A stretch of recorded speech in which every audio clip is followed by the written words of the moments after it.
Inescapably. Inescapably. Inescapably. Inescapably. Escapably foreign. I've noticed it myself because when you start traveling, no one gives a shit about self-esteem outside of North America. It's such a North American idea to be like, we have to make sure they have a high self-esteem, right? Especially when we're talking about children. Also, like, you're wonderful and, you know, bravo for everything, you know. It's a very different way of, you know, raising a child, I think, in Asian culture. It's like, you know, do you know the word Kaizen? That's a Japanese word. And Kaizen is a very commonly known word in a business society nowadays. It means improvement. Basically, it's just improvement in Japanese, it in rings English. a bell now. Yeah.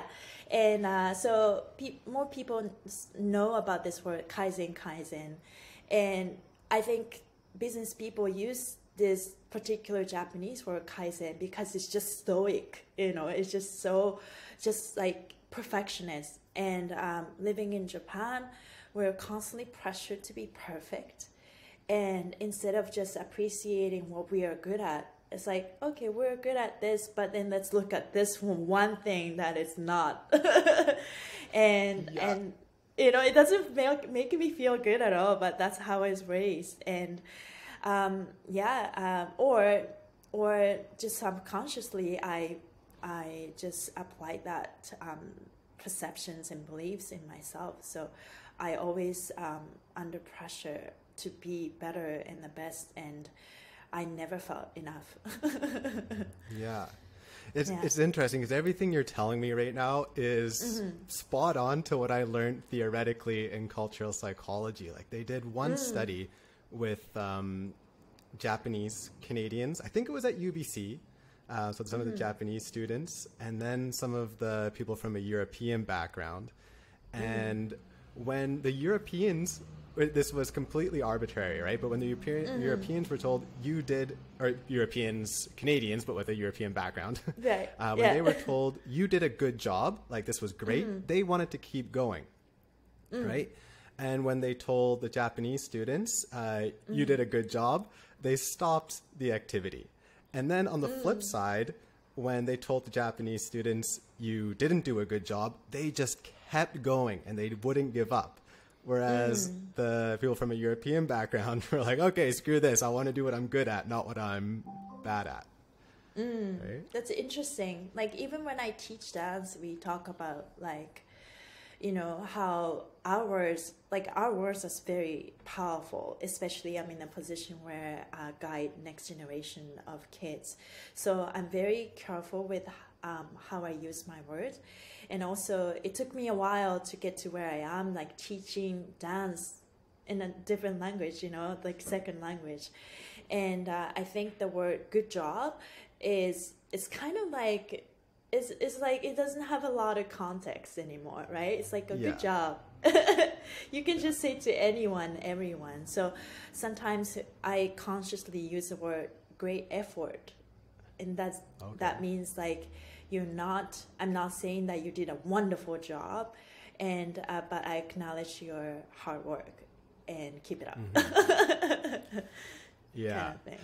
Yeah. But how do you feel about that? Do you think there should be a middle ground between how they do it in Japan and how they do it in Canada? I mean, one extreme example in Japan is the bar exam to become a lawyer. In Japan, at least from what I read, only 2.5% of people pass the bar exam. Whereas in America, it's, I think, a third of the people pass their exam, right? Which is... Like to become a lawyer? To become a lawyer, exactly, like right? But it just shows in Japan how much harder these things are. And it also shows that in North America, we kind of have this attitude where we're born with these innate abilities and we have to improve on them. But it seems like in Japan, there's more of a belief that you're able to change and able to improve and get better and better. And that's also why the standard is so high. Do you think that's true, or? Yeah, definitely standard is so high. Pressure is on. I think there's always pros and cons. I think in Asian culture, like I'm talking about like China, Korea, Japan, we always strive for better, strive for best, and I think it's in human nature. We're supposed to experience life and, you know, just growth, enjoy the growth, and that's what life is about. But sometimes we just focus on the goals so much, like, and then we forget that process. But that's where life happens, right? And I think in the Japanese culture, I think we cherish, all the gifts that were given from the nature, and we work as a community and care for each other, and that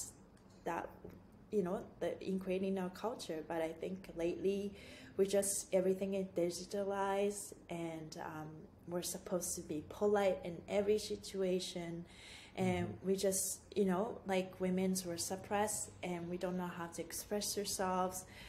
But we're not supposed to get angry. We're supposed to get polite and perfect in every way.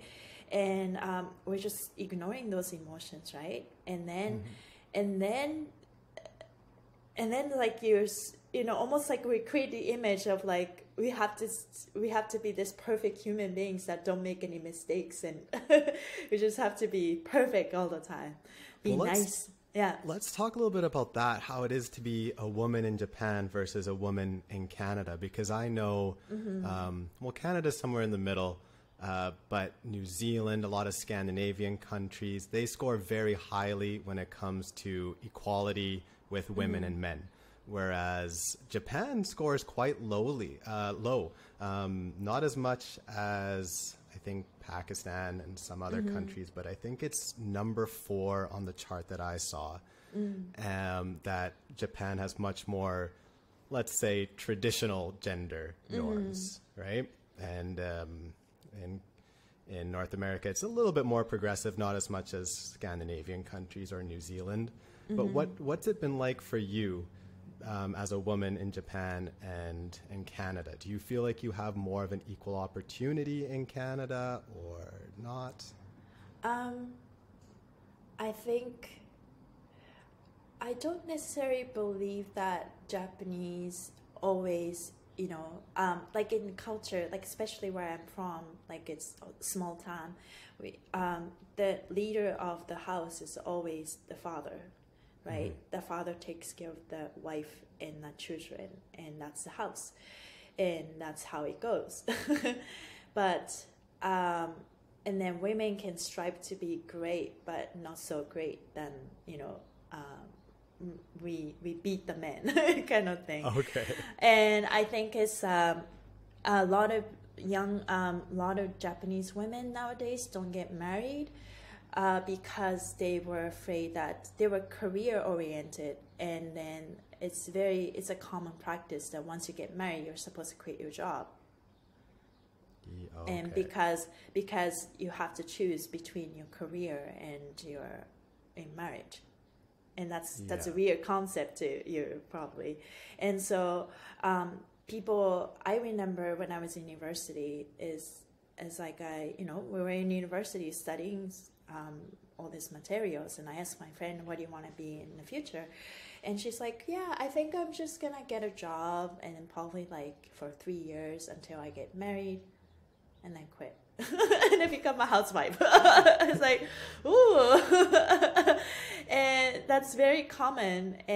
But however, on the other side, there are a lot of women started not to get married because they're career oriented, right? At the end of the day, they were realizing it's like, divorce rate is going up, and it's like, I can't rely on men. I'm just going to be my own self. Yeah. So it's changing. Changing, yeah. Changing. Okay. At the same time, I think the self-esteem Japanese women is definitely very low, and I just like the idea of being perfect and beautiful and like a Japanese geisha doll is crazy. Like, I think it's all programming. TV, people love TV. people love to watch TV in Japan, and people love to watch magazine. I remember growing up, being a teenager, I'm always catching. There's a pressure to keep up with the trend, keep up with the latest music, keep up with the latest clothes. You know, I never felt so comfortable wearing whatever I want in Canada, because when I was in Japan, this is a summer trend this year. I'm supposed to wear this exact outfit, and I can explore my creativity within that range, but I have to somehow incorporate this trendy clothes. True. Like it's crazy, and it's always been like that. Well, this pressure, I might have to check my notes here because I forget the word. So far, I'm surprising myself. I've memorized everything that I wrote. Yeah. But with this pressure in Japan, this kind of makes me think of, I'm going to butcher this pronunciation, Hikikomori. Hikikomori. Do you know anyone who has experience with this, or do you want to describe it, what it is? Yeah. So basically, hikikomori is like a hermit. And, not the definition I had here, but... Yeah, and I have an example. My sister, actually. Yeah, my sister is 9 years younger than me. She's just in a very different generation as mine. And she's smart, and she's very judgmental. She's Aries, butt-headed, and basically her way of life is, I think it happens in a society very often where everything is there. When you are born, when a child was born, everything is there. You don't have to work hard to get something. Like I've seen like a lot of rich Asian children, like, go to university with the card that the parents gave you, for example. You don't have to have a desire, I'm going to work hard, get a job to buy a car. You already have a nice car. Yeah. And so I think from my sister's perspective, why would I have to work hard if I have everything I need?